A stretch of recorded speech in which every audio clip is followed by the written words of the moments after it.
साथ में 3 गो ट्रैक्टर गरबा के गृहस्थी में हमार बुता देला।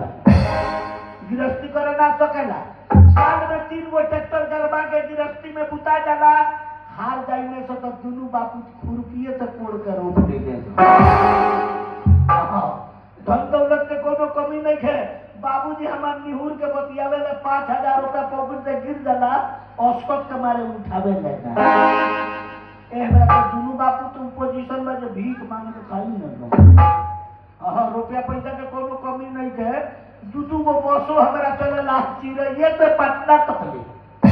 हाँ दू गो बस हमारा चलेला।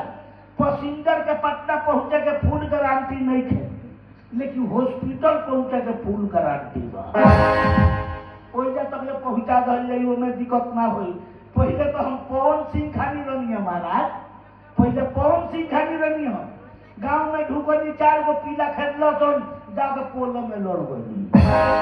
तो ये आनंद मोहन खानी हो। इज्जत बचा लिया यही में भलाई बा।